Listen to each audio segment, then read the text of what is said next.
Ignite your curiosity with Austin Next. We're watching Austin transform from a thriving ecosystem into a global superstar.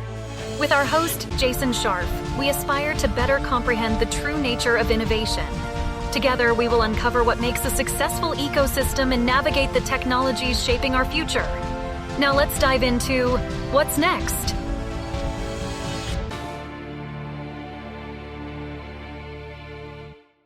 Today's podcast is sponsored by Austin Private Wealth, a registered investment advisor focused on fee-only financial planning and investment management.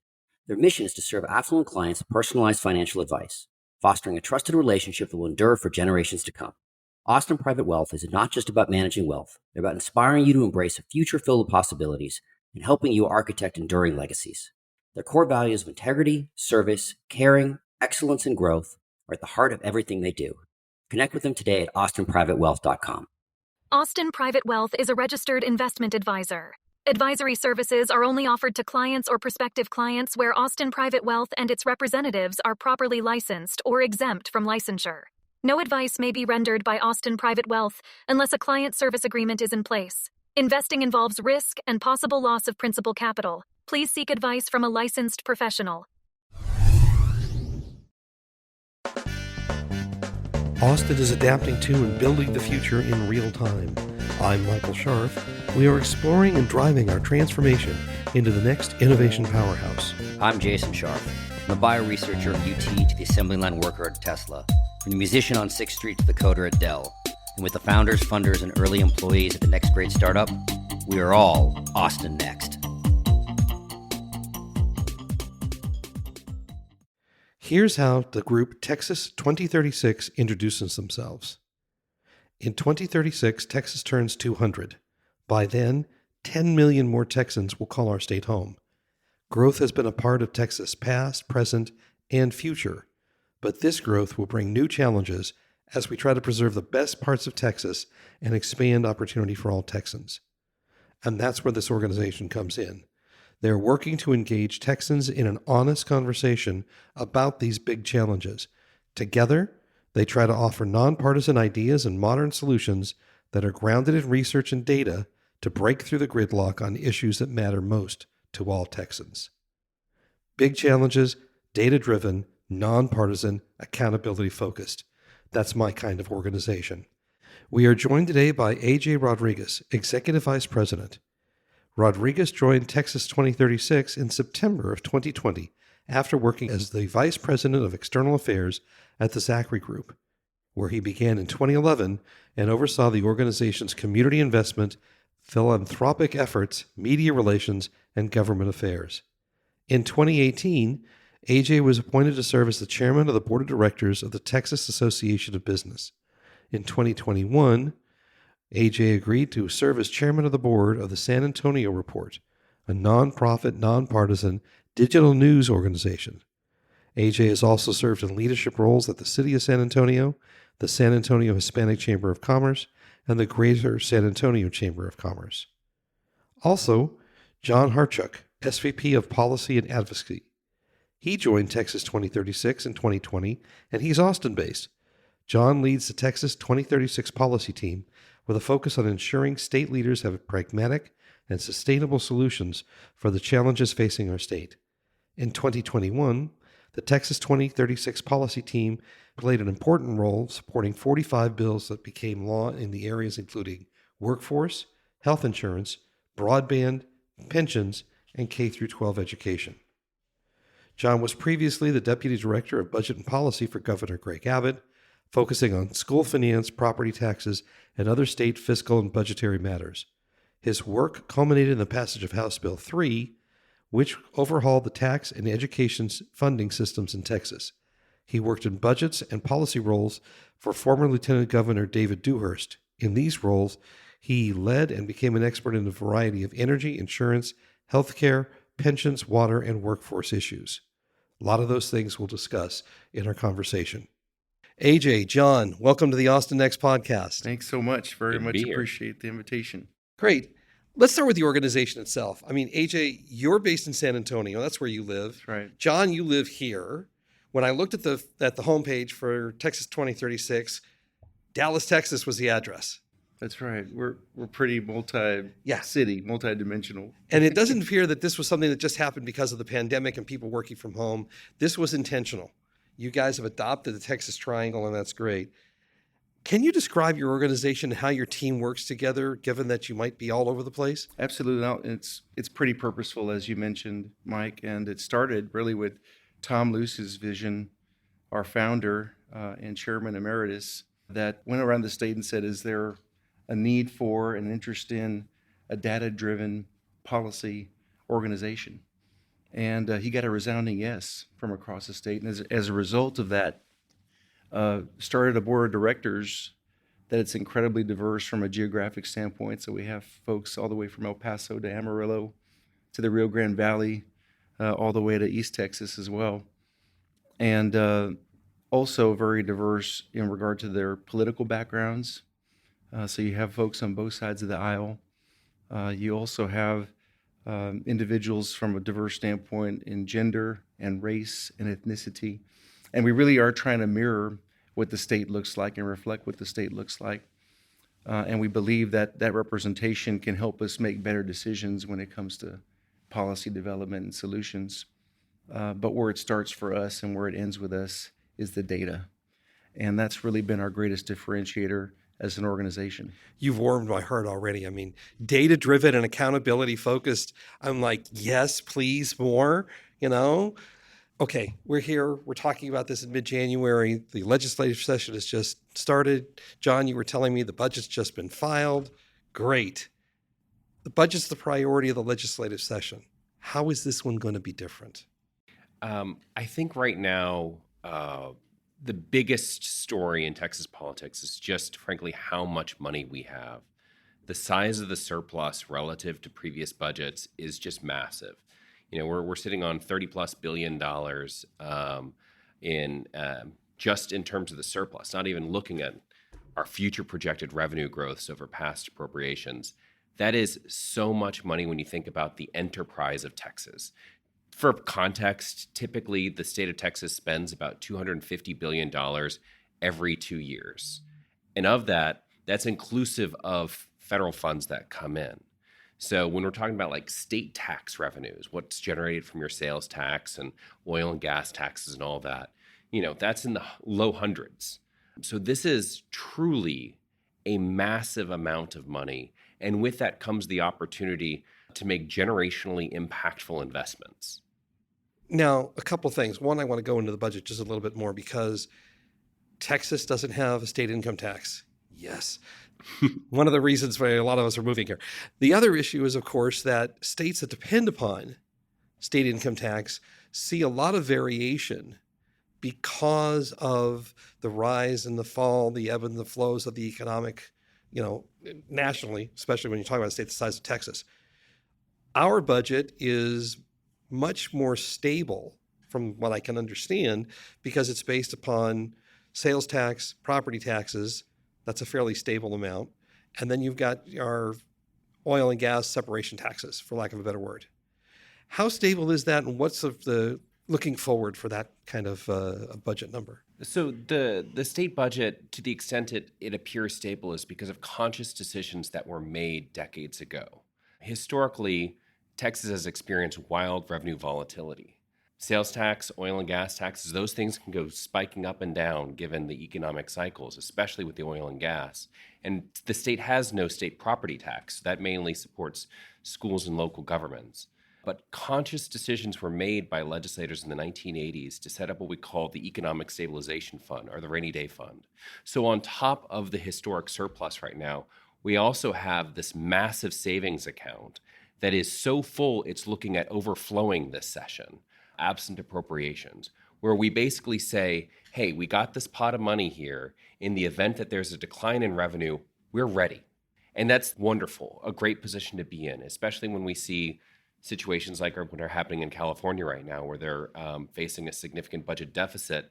At the same time, we're having conversations about how can we best invest our massive surplus. It's one of those things that we like to talk to legislators about. You might not know the seed that you're planting today, how it will sprout one day in the future, but it's important to have that forward-thinking vision. And we are in a blessed position today because of lots of decisions that were made decades ago. So the Economic Stabilization Fund from the 80s, the Permanent School Fund, the Permanent University Fund, these things that were designed about, how we're going to allocate the lands of West Texas 100 plus years ago that are now these $40-50 billion investment funds that are yielding dividends to fund our universities and our schools. These things, we don't know what the next one will be. The state budget looks like they're going to be creating some more of these endowments. That's amazing. But there are so many other things that the state can be doing and should be doing to think like long-term, what are our kids, our grandkids, our great-grandkids? What are the dividends they can yield by the investments from today? And I would say that it's also fortuitous because we're preparing for all those Californians that are moving to Texas and not bringing water or energy or broadband or roads with them. And so this is, as John mentioned, just an incredible opportunity to invest in the future of our state, invest and prepare for this incredible surge in population that we're experiencing. 10 million more people by our bicentennial in 2036. And I neglected to mention our organization was founded to essentially prepare for our state's bicentennial in 2036, hence Texas 2036. I think a couple of those Californians are okay. Just saying. That's right. I'll vouch for two. Thank you. I appreciate that. Okay. You mentioned our kids and our grandkids. We interviewed Roy Spence a couple of weeks ago, and he said one of the things that he is sure of is that every parent wants the best for their kids. We have an opportunity, as you mentioned, to make some big investments and some big changes in schools. So I know that's a focus for you guys this legislative session. Let's talk about how the Texas 2036 organization and the people are talking to legislators about schools, K through 12 or the university system. One of the things that's amazing about Texas and the recent trends in Texas education is just 4 years ago, the legislature came together, bipartisan, unanimous vote to pass what we call House Bill 3. There was a comprehensive school finance overhaul that followed a year-long commission where legislators got together and they looked at the data and the trends and really looked deep into what was happening in our public school system and saw that if we continued on the path we were on in 2019, we were in trouble over the long term. There's this goal that the state has had, colloquially called 60 by 30. It's 60% of the population having a postgraduate degree or credential by 2030. And we were looking at these trend lines, and there was no way we were going to get there under the old strategies that were in place.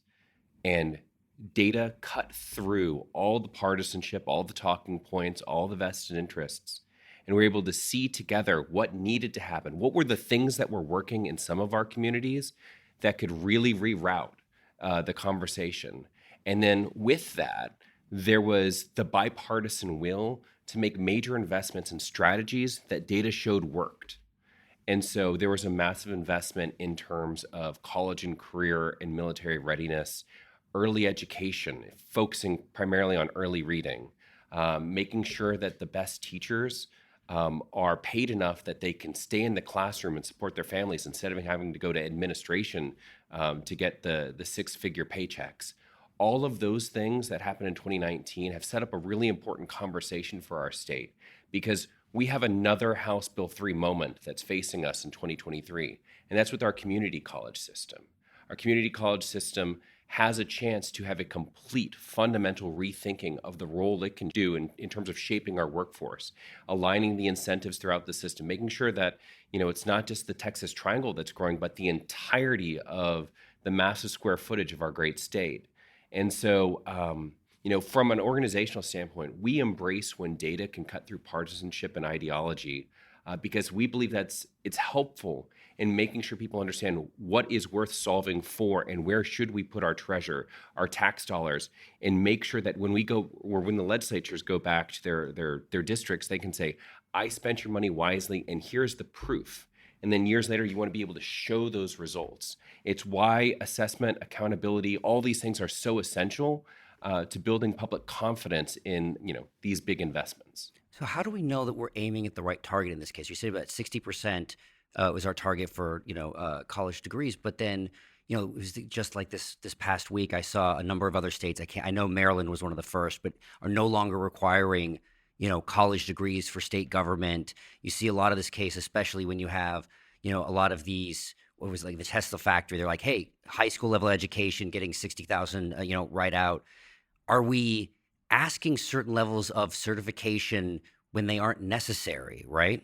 Yeah, one of the things that's interesting is that 60 by 30 plan, that was the former plan. It's actually evolved since that time as leaders have become aware that it's not just a 4-year degree.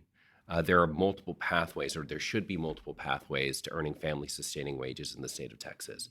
So it can be a credential. It can be getting the right coding certificate. It can be all these different options that exist out there.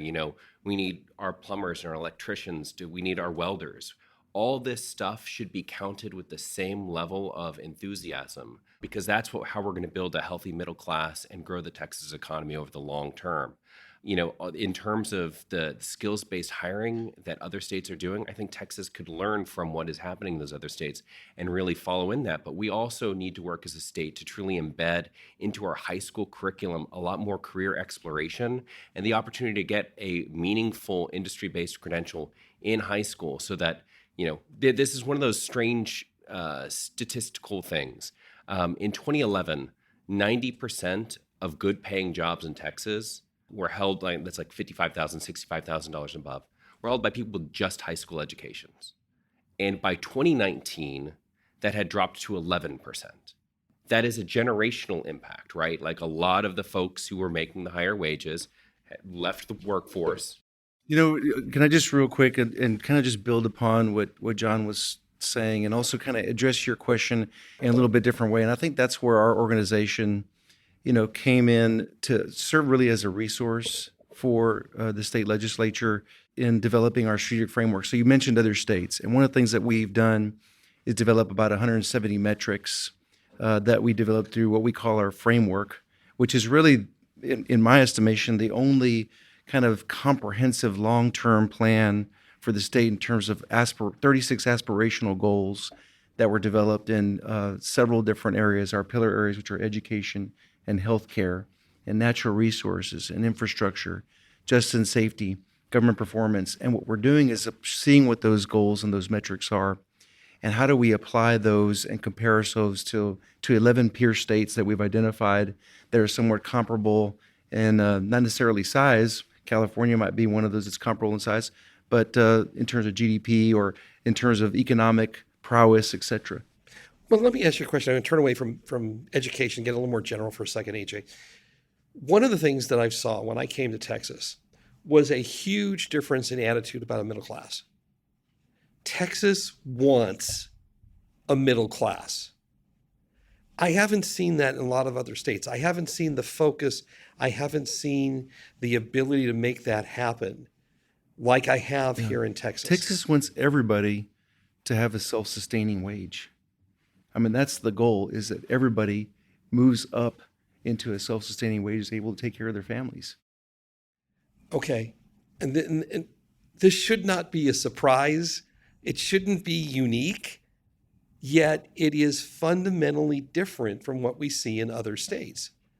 And I've been trying to figure out what it was, because it sounds unlike other places that it was a conscious decision somewhere. I'm trying to find that conscious decision that said that we must have a middle class. I haven't seen it yet, but obviously it's here. Yeah, there's actually like legislation. It is in the state government code. You can get in there and read that the goal of our education and workforce pipeline, we spend $100 billion per year on K-12, our colleges and universities, our workforce commission, job training, all that.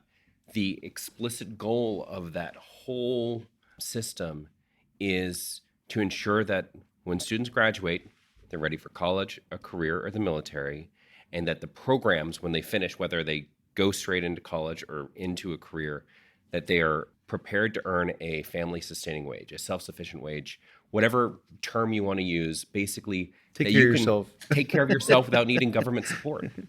That is a conscious choice that, is embedded throughout state policy. So let me ask you, you guys are going to make some recommendations to the state, I'm sure, with regard to changes in the funding and new funding. One of the things we saw, had a conversation with some folks from Texas Tech, and their funding is based upon their success is defined by the wage that their students earn when they graduate and get their first job. Again, another unique way of measuring success in terms of education. So what are you guys going to recommend to the state in terms of changing the educational funding and making some progress? That would be great to talk through in regard to our community college finance work that we're doing, and specifically focus on performance-based outcomes that lead to those job placement opportunities, and eventually we're able to track that over time.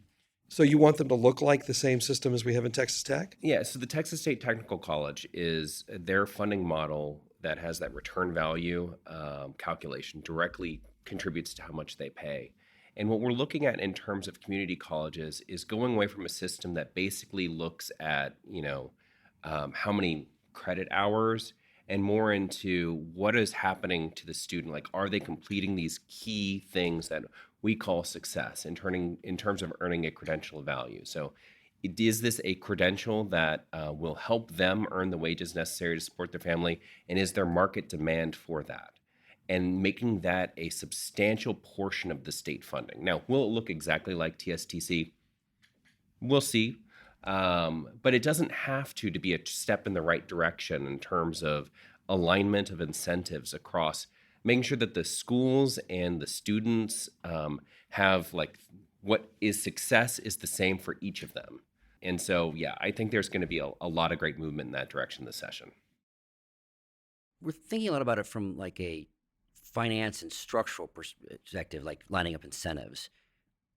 How do we, and this may be not a question for the legislature, but at least thinking about it from an educational design question, in that the skills that we need to educate on are changing, and they change rapidly. I mean, look, in the last 6 months, ChatGPT came out, right? And suddenly the essay and how that changes and how you think about writing changes, right?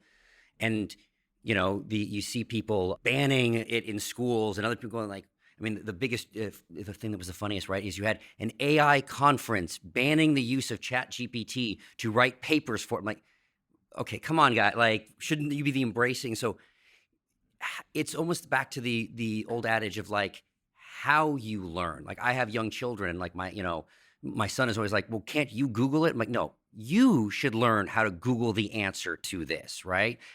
Yes, memorization has certain needs and being able to understand and hold that information in.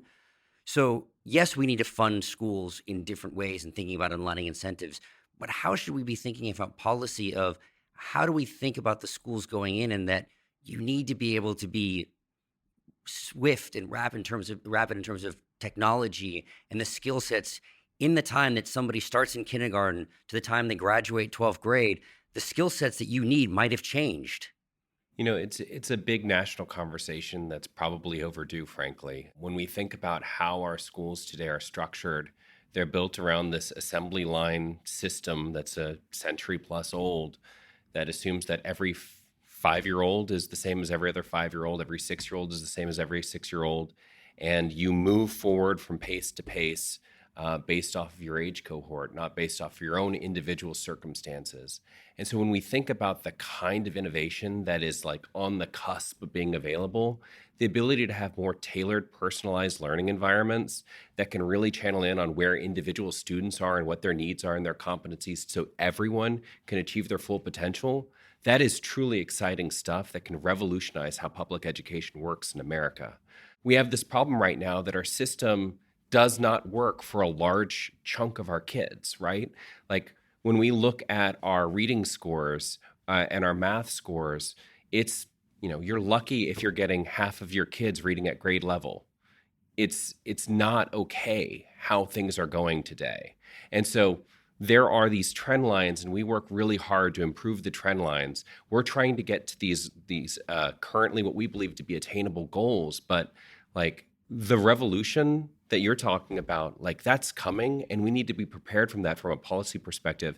And when it is helpful and it can help us get not 50, 60, 70%, but 80, 90, 100% kids where they need to be to succeed, that is going to completely radicalize and make everything so much better in our country. And the training of teachers has to be different and adaptive and being able to be like, you can do things a little bit different. You can be on Zoom sometimes, not on others. It's appropriate here, whatever. We are moving into some areas of innovation in regard to curriculum and virtual learning as well. One of the things that you were talking about, John, that reminded me of our accessibility too. So there's kids that, 70% of third graders can't read at grade level, 40% can't do math at grade level, which is just astounding. But there's also those kids that are far advanced in those different grade levels as well that are held back somewhat because of those other students. So are there ways that we can develop some individualized instruction to get all those kids up to where they need to be, but not hold the other kids back? And one of the things that comes to mind is in our rural communities, some Algebra 1 isn't taught in some of those communities. So can we offer that virtually with other schools that may offer it, other districts that may offer it? And so there's some of the innovations that our policy team, John's team, is looking at. Yeah, it's really great to think about, and these are conversations that are ongoing, like how can we leverage the massive investments that were made during the pandemic to close course access gaps, like AJ was mentioning. Historically, maybe in a small district, the economies of scale didn't work in a way that it made sense to offer, every AP course or every advanced course. But you had these kids there that had that, that path in their potential. There's no reason we can't and shouldn't leverage the massive investment that Texas taxpayers have made to make sure every student has access to the courses they need to reach their potential. We won't be using that chat GPT to be writing policy anytime soon. I hope not. So, AJ, you said our magic word, innovation, right? And that's a lot of what we dive into both as innovation. And that means a whole broad set of things. It's not just as we kind of, we like to use that instead of like the word startup because it means a lot of different things, right? It means, and especially in the 21st century economy, it means building and delivering it and comes in a lot of forms. One of the things that we liked about Texas 2036 when we first kind of came across is data, right? Data driven. And we think about metrics, right? And we've come across a lot and had a bunch of discussions about how do you measure innovation? So for you guys, how do you think about measuring how innovative Texas is as a state? Where do you kind of approach it from? Well, and it kind of goes back to what I was mentioning, Jason, about the 170 metrics that we developed and this data lab that we have on our website that's publicly accessible to anyone that can measure, where we're at in any given respective area, whether that's education or healthcare, natural resources, et cetera, and measure ourselves not just against other states, but we can measure ourselves within the state in terms of county to county and area to region. So that's one scientific approach that we take to data. But I think from a philosophical standpoint, what again gives us most of our strength is that we don't start with where we are with an ideology in terms of this is what we should do from a policy perspective. We really start with, let's look at the picture of what the data says. Where does it tell us that where we're at right now before we make a decision on how to solve something and start throwing things at the wall? Let's figure out where we are. And it feels like our data teams working with our policy team are really kind of peeling the layer of an onion sometimes. It seems to be one problem, but it's compounded by other issues. One of the examples I like to give is this Who Are the Uninsured study that we're currently looking at. And we're looking at different psychological profiles and the reasons why people choose to remain uninsured when some of them are eligible for that insurance. And it's a variety of reasons. It's not just a one-size-fits-all approach. Some of those individuals have difficulty with transportation. Some of them have difficulty with mental health issues. The mental health aspect of it, frankly, astounded me in terms of the expanse of that, given what's happening. Some of them are 25 and think they're invincible. That is definitely one of the psychological profiles in there, and I just love this project as representative of how we're able to, cut through partisan divides, because so much, like everyone knows, Texas has both the highest uninsured rate and the most uninsured individuals, right? Like that's a very common thing. Texas is, one of the states that has an expanded Medicaid, and people typically start and end the conversation there. That would make a significant impact in terms of reducing the number of uninsured Texans. But Our problem is so massive that if you were to expand Medicaid, that coverage gap is just 16% of our uninsured population. Of the 5 million people, they're uninsured. So what are we going to do about the other 84%? What solutions are available for them? And so we had this crazy idea for a data-based think tank.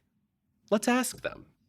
Let's ask the uninsured folks themselves, why are you uninsured? And get their responses to help drive and augment all the publicly available data. Yeah, So we've interviewed. You shouldn't do that. Yeah, You know? we've interviewed thousands of people. You can't create products by asking the customers. Yeah. You know?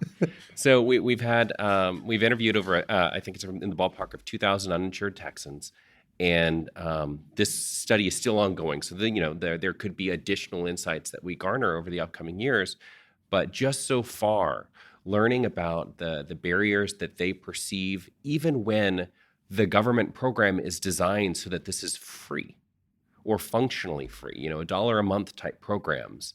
And so why are these people not availing themselves of something that you would say, well, this is there, take it, like it's right in front of you. The website is a good example of that. Yeah, like a lot of folks just said that the Affordable Care Act Marketplace website was too difficult to use and had all these barriers. And they started getting spam calls the moment they put their personal information in there. And that frightened them away from using it.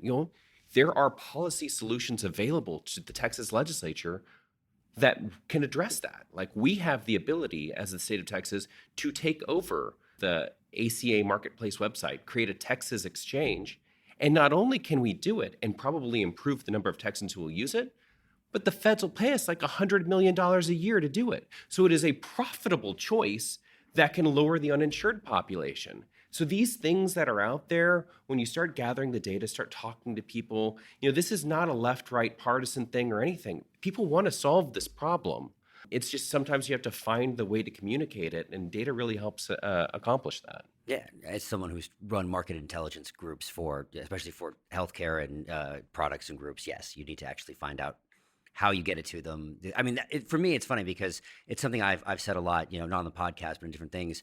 I think one of the biggest issues that we tend to have in the health arena is the conversation around it tends to be focused on two things. Pure play product innovation. I got a new drug, I got a new device, I build a better mousetrap. Wait, tons of great, amazing innovation over there. Or as we talk about, the just very, very highly political who pays, right? You said expanding Medicare, single payer, whatever, right? The middle ground of, customer experience, healthcare delivery, business model, there's so much opportunity space to innovate in that, but that's either not politically salient to talk about, or it's somewhat harder because there's a much more easily fundable pathway to go like, look, if I create a new therapeutic, I can easily do a DCF model and I know how to fund that, right? And so when we see some of these kind of platforms break through, it's also really interesting when we see, and you guys got me going on this direction, the consumerization right now, as you see Amazon, CVS, Walgreens, all that kind of getting into this space. I'll find it very interesting.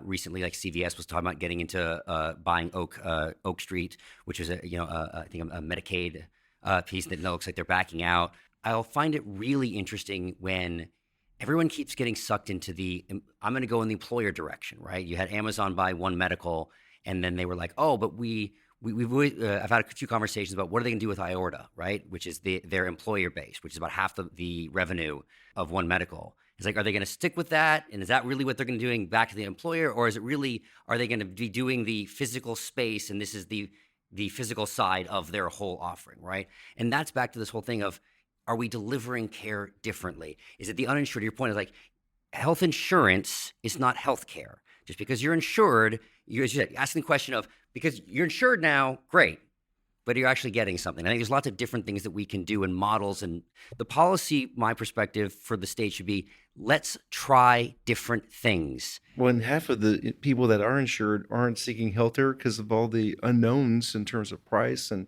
what they're going to face at the end of the day with a medical bill. That's another price issue. Transparency, That's a whole other thing. Topic, yes. Well, no, our guiding principle in healthcare is Texans need to be able to access the care they need when they need it. And embedded in that is at a price they can afford. Insurance is a tool that helps people afford care, but there are lots of other things that are involved in that. You can't just squeeze a balloon in healthcare and shift costs from one side to another. Eventually, that cost will be borne, and those system costs can add up and become unsustainable over time. And that's having a big holistic view of the whole picture is so essential because, looking at, for example, the health transparency laws that are out there, that can be such a vital tool for businesses to help control their premium cost growth, et cetera, to provide better insurance to their employees. Or, if you're thinking about an individual shopping for care and having a true marketplace where you can get in there like Kayak and figure out what will this cost you at this one provider versus another. A lot of these innovations, like the path has been paved. We're not there yet.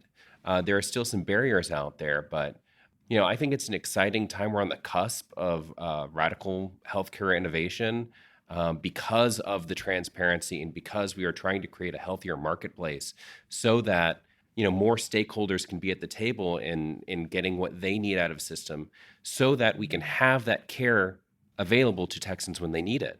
There are other barriers, though, frankly, that are out there in terms of accessing the care that you need when you need it. Like the number of doctors or providers in different communities. Texas is huge. And frankly, a lot of the innovation that you're talking about really came from the pandemic. That's the silver lining, the telemedicine that was created, for instance, that now we're looking at how to, the state then took on broadband from ensuring that schools, kids were learning, that people were getting the care they need, that people get online and get their prescriptions and order them and have them delivered.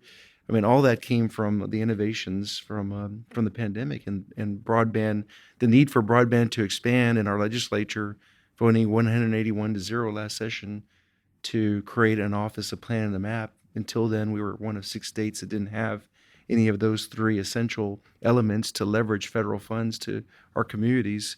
All that from healthcare to broadband. I think thematically, last session was really all about the pandemic and recovery from the pandemic, including COVID, learning loss, et cetera.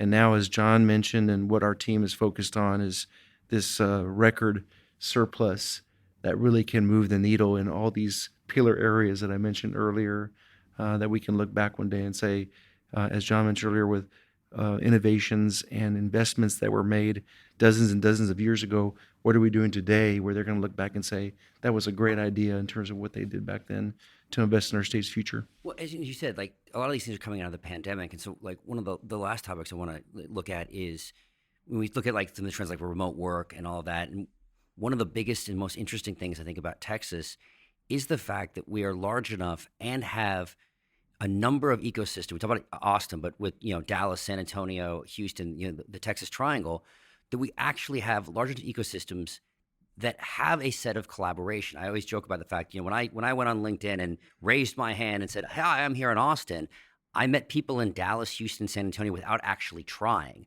So there actually is this sense of collaboration, but at the same time, a healthy sense of competition. No one in Houston's ever like, well, I just want to be just like somebody, just like Dallas. Those words have never been said, right? So that connectivity and competition, so the unique identity creates a really powerful super region that's within, though, a actual single set of governance within the state. We talk about we've heard the super Southeast, the heartland, like Nashville's a wonderful city.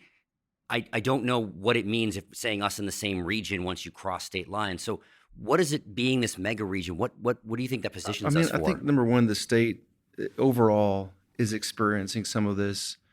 And I witnessed it. We did a 16-city tour. John and other members of our team joined me for a lot of that. We call it our Texas Roadshow. And what we wanted to do is go out in the communities and understand what the problems were and what the issues were.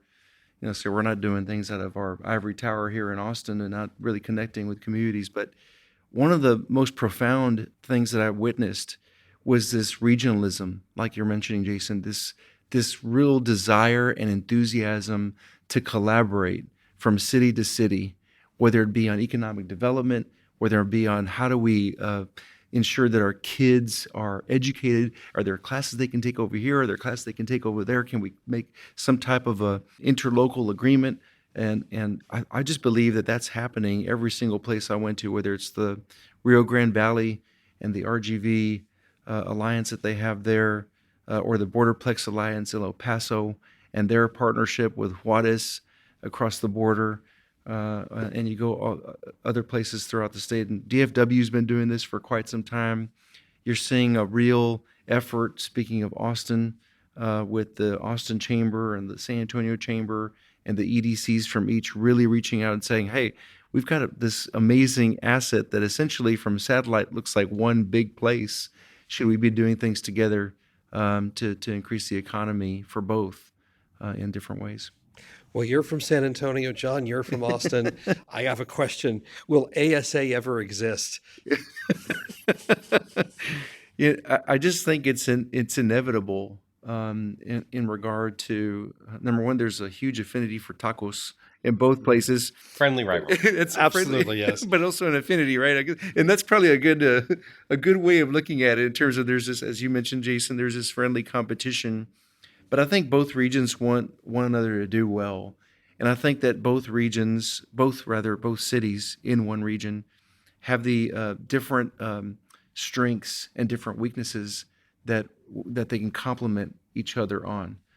So I've recalled Dr. Henry Cisneros, speaking about this region, competing globally, pretty significant. Not only is Texas the ninth largest economy in the world, but this region competes with other countries. Austin and San Antonio, DFW competes with other countries. And so there's a real opportunity here to make things happen. Yeah, I just think that friendly rivalry aspect is so important. People are Texan. They're fiercely proud of being Texan. And y'all are new Texans. I hope you are fiercely proud of being Texan now. That camaraderie, when you have people from other cities that are saying, yes, I'd like to reach out to you, I'd like to help you. It is a rivalry of sorts between these towns, but we are Texans first, and we want our state to thrive, and we want it to be the place where our kids can thrive, and we want it to be the place where our grandkids can thrive. Texans, there is no other Texas. There's nowhere else to go. We have a responsibility to keep our state the way that we want it, if we want to have that opportunity for future generations. Well, I'll tell you, we're doing our part. If UT football is the front porch of Austin, then I got to tell you, then the Spurs coming and playing at the Moody Center is going to be the link that begins to tie us together. And we've already bought tickets. So I'm an NBA fan anyway. So that was a no-brainer.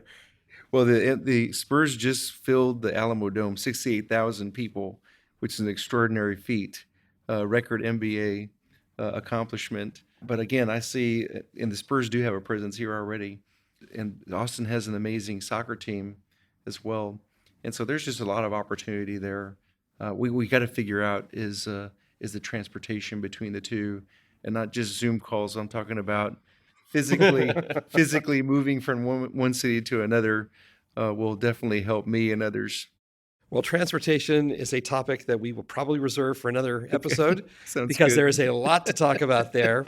We always end our podcast with our signature question, and in this case, I'll adapt it a little bit. AJ, John, what's next for Austin, and what's next for Texas? Texas, it's this budget and making these choices that are going to benefit our kids and grandkids. We are blessed to have so many people moving to Texas. We're blessed to have population growth. We need more water, right? We need more roads. We need to make sure our education system is working for our children, because 10% of the country's children are in Texas schools. There's so much happening here. What's next, I hope, is that the legislature is going to embrace how incredible this opportunity is, because we might not have this type of budget situation again in our careers or lifetimes even. And when we're looking back 10, 20, 30 years from now, people might look back to that 2023 legislative session in Texas and go, the last 20 years of economic growth have been unparalleled and great. The next 100 years is because of the choices that were made and the investments that were made this year. And that, that's pretty awesome. Yeah, I can't add much to that except to say, know when to stay out of your own way and be productive in that sense, right, for both the state and the cities. I think there's an incredible and vast opportunity. Sometimes we have trouble taking yes for an answer. and it's something to think about going forward, and being just very thoughtful in the way we approach the future. AJ, John, your entire Texas 2036 team, thank you so much for joining us on Austin Next. Thank you very much. Thank you. It's been a pleasure. So what's next, Austin? We're glad you've joined us on this journey. Please subscribe at your favorite podcast catcher, leave us a review, and let your colleagues know about us. This will help us grow the podcast and continue bringing you unique interviews and insights. Thanks again for listening, and see you soon.